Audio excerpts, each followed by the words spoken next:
The bodies of a mother, her 4 children, and their 2 dogs are discovered under the terrace of their stately home in Nantes, France.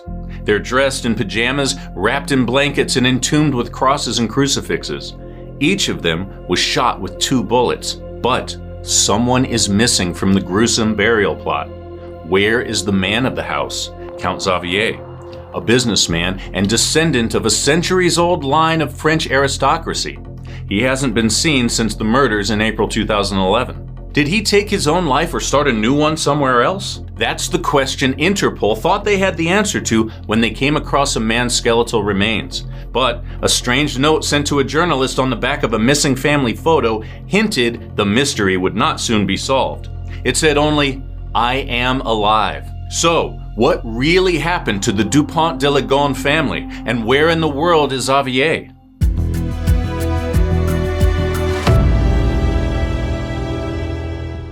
Good to see you. I'm Chris, and this is True Crime Recaps. If you like getting all the crime in half the time, you're in the right place. Every week, Amy and I are here recapping developing cases and shedding light on old mysteries. We'd love to have you join us as we catch you up on some crazy twists and turns in this dangerous world. The first sign that the Dupont de Ligonnès family was not okay came in the form of a literal sign on their mailbox. It read, "Please return all correspondence to sender. Thank you." Their neighbor noticed it in early April of 2011. And when she came to think of it, she realized she hadn't seen Xavier or his wife Agnes in a while. Nor had she seen their 2 youngest kids, 16-year-old Anne or 13-year-old Benoit. Their older sons, 21-year-old Arthur and 18-year-old Thomas, were away at college, but she couldn't remember the last time she'd seen them visit. It was odd, because they were usually such a lively bunch.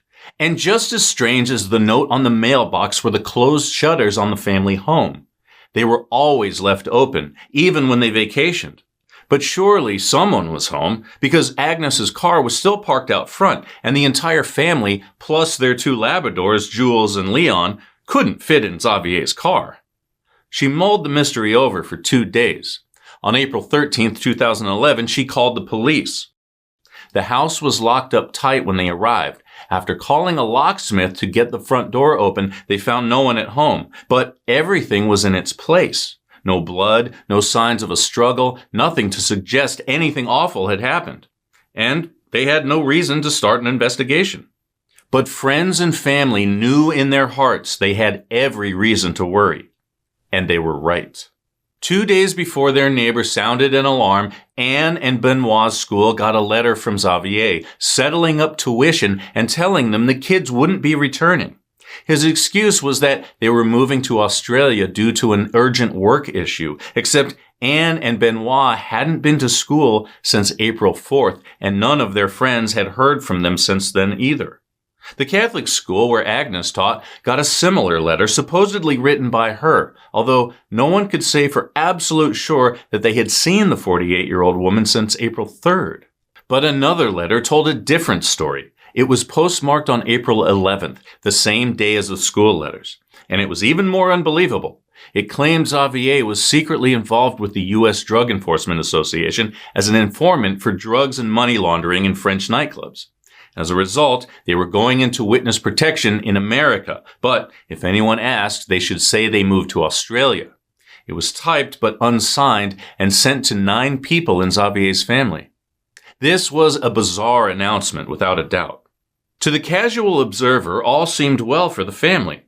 If you had to point out something wrong, you could look no further than their bank accounts. Despite his fancy title and aristocratic lineage, the family was living relatively modestly. Xavier worked in sales and operated a few online businesses catering to other salespeople and travelers.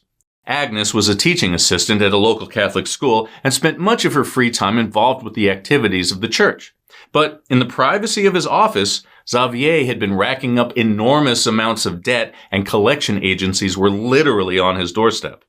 On April 5th, a man stopped by the house to try to collect a debt worth thousands of dollars, but no one opened up. And he wasn't the only one trying and failing to make contact with the family. None of them were responding to any messages online or by phone. There was absolutely no sign of them. Well, almost no sign. Xavier seemed to be acting normal. Or was he? On April 7th, a neighbor noticed him loading several big bags into his car. On the 8th, the family's computer logged activity online, and Xavier's extended family got emails from his address. But when Arthur's girlfriend came by the house to check on him on April 6th, no one answered her knock. She hadn't seen her boyfriend for almost a week, and she was worried. And she could see Xavier's car there and lights on in the house, but there was silence inside. Not even the family's 2 dogs were barking like they always did when someone was at the door. As it turned out, she wasn't the only one wondering what was going on with Arthur. He hadn't turned up at work or school since April 1st. And the last time anyone outside the family saw Thomas was on April 5th, the day before his brother's girlfriend stopped by the house. He'd been hanging out with a friend when he got a call from his father telling him to come home immediately because his mother had been in a bike accident. He took a train home and was never seen again.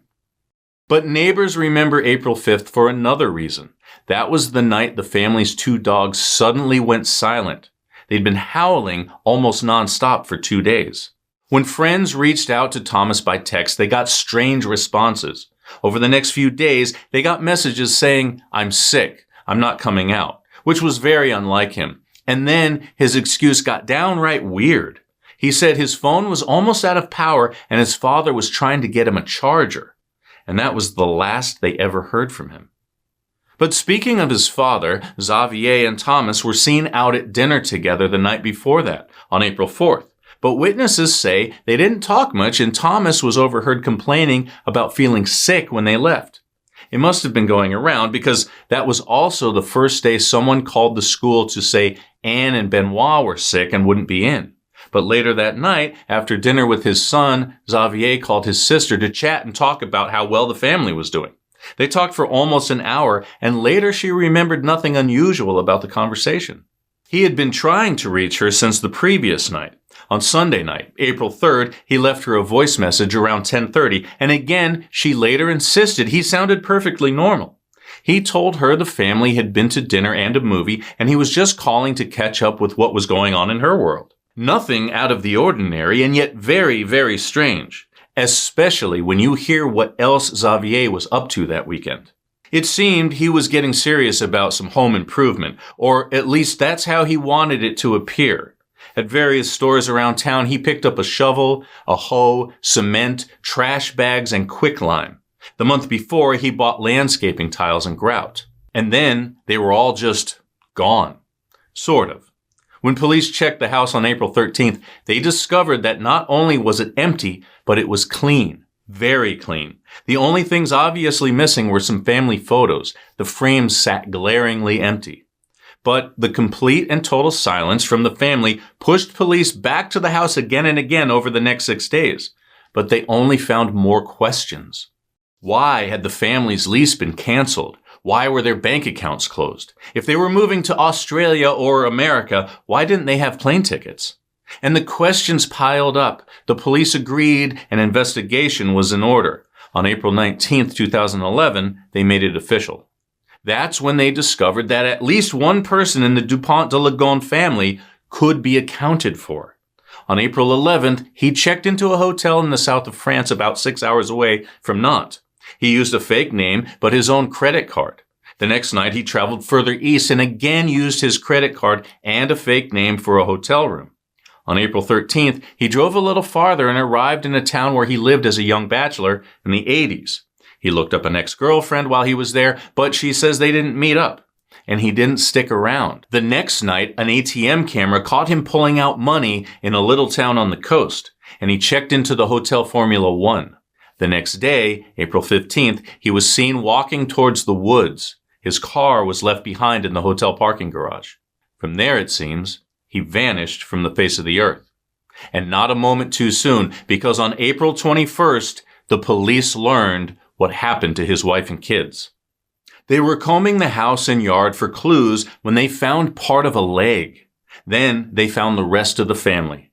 Buried underneath the patio were several large trash bags wrapped with tape. Inside the bags were the remains of Agnes, Anne, Thomas, Arthur, and Benoit. What was left of the labs, Jules, and Leon were there too. The remnants of their pajamas and evidence of sleeping pills in the children's blood led police to speculate that they'd been drugged and shot at point-blank range as they slept. The bags containing their bodies were covered with lime to mask the smell of decomposition. Although there was no forensic proof to say for certain their killer was Xavier, there was certainly a mountain of circumstantial evidence, starting with the fact that he seemed to be the only survivor of the massacre, and he was nowhere to be found. As police dug into his past, they uncovered a secret life. According to Society magazine and reported on by Nantes in February 2003, a full 8 years before his family was murdered, he had registered a company in the United States. The name? NetSurf Concept LLC. So, was he planning on escaping to the U.S. for almost a decade? In 2010, friends say they got emails warning them that trouble was ahead, but no matter what the police said about him, he was innocent and he would eventually be cleared. And that same year, Agnes commented online about some concerns she had about Xavier. He was saying things like, "If we were all dead, that might be for the best." Then, in January of 2011, his father did die from natural causes. As he was clearing out his belongings, he found a rifle, and from that point on, he developed a fascination with shooting. He got his firearms license and joined a local gun club. He even encouraged his sons to come to target practice with him. It was during one of those visits that Xavier asked one of his instructors about using a silencer, and in March, he bought a silencer to fit his rifle.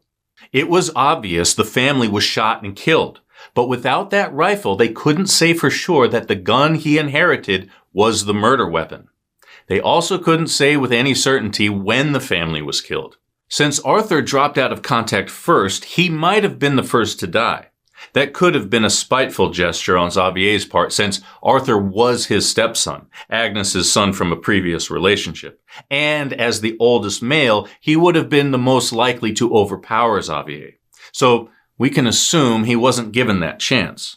The next three targeted were most likely Agnes, Anne, and Benoit, although some people swear they saw Agnes alive as late as April 7th. Thomas almost certainly was killed on April 5th when he rushed home to be at his mother's side after her supposed bike accident. But the only person who might be able to say for sure when and why they died was nowhere to be found. For the next 11 years, a massive manhunt would span the globe in search of Xavier Dupont de Ligonnès. And the police literally searched high and low. The woods he was last seen walking toward was searched in case he was hiding or had taken his own life. But nothing and no one was found. An extensive cave system was carefully examined, but no luck. In 2015, they thought they had him, or what was left of him. Bones were discovered just 11 miles from where he was last seen, but a few months after DNA results came back to prove it was not him, a journalist in Nantes got a peculiar note. It was a photograph featuring Arthur and Benoit smiling in happier times. On the back was a single sentence: "I am still alive." Signed, Xavier Dupont de Ligonnès. There was no DNA or fingerprints on the photo to prove it was him who sent it, but remember the empty frames left behind in the house?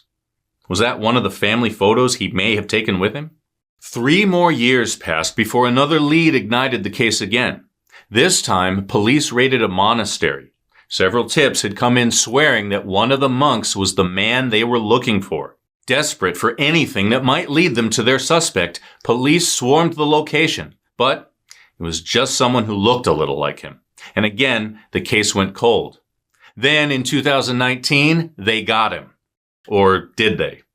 A tip came in about a passenger flying from Paris to Scotland on a stolen passport. The man managed to slip out of their grip in France, so the Scottish police picked him up when he landed. And when his fingerprints came back as a match, they got the message they'd been waiting for. This is your man. But as fast as the celebration started, it stopped. A quick look at the airport security footage showed them a man who looked nothing like Xavier. So they pressed the Scottish police to send them the fingerprints to compare with what they had in their records, but they stalled. Their worst fears were confirmed when further fingerprinting and DNA testing revealed that it wasn't the missing Count, but rather an innocent man visiting his wife in Glasgow. The matching fingerprints was actually just a partial match, something not all that uncommon. and way too little evidence to start popping the champagne. The man was released without incident, and once again, Xavier was no closer to being found than before. The last great tip came in 2020, courtesy of this case being featured in Netflix's Unsolved Mysteries, and it points back to the United States. In an interview with Variety, one of the show's creators said they got a great tip from someone in Chicago. Here's the quote. "I think they were on Lakeshore Drive and they heard this guy talking French and they looked at him and they just had seen the episode. They sent us a photo and it really did look like Xavier. It was striking. And of course, like they do with all credible tips, the show's staff forwarded it to law enforcement. So if you're in the Windy City, take note." Of course, that's assuming Xavier didn't end his own life in France. Even his friends and family are divided on the question of whether or not he's alive. And some wonder if he is in fact guilty of murder, or if the bodies discovered were even the family at all.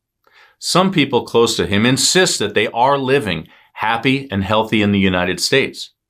Reports say the family was not allowed to see the bodies because of the apparent gruesome nature they were found in. And less than 2 weeks after they were discovered, the bodies of the victims were cremated with their ashes spread in Agnes's hometown.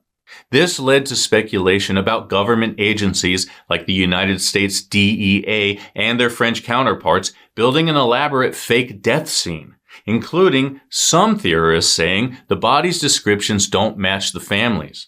And then there's the how of it all. Xavier was known to have problems with his back. Could he have dug the mass grave with the one shovel he was seen buying? With no one noticing? Then somehow transported the bodies of his family to it by himself? So many questions, so few answers. But what do you think? Is Xavier still alive, living on the lam? Is the entire Dupont de Ligonnès family living under an assumed name in America? Or did Xavier take his own life, hoping to join the family he may have sent to the afterlife ahead of him? Let us know in the comments below, and as always, thanks for watching this recap. Until next time, take care.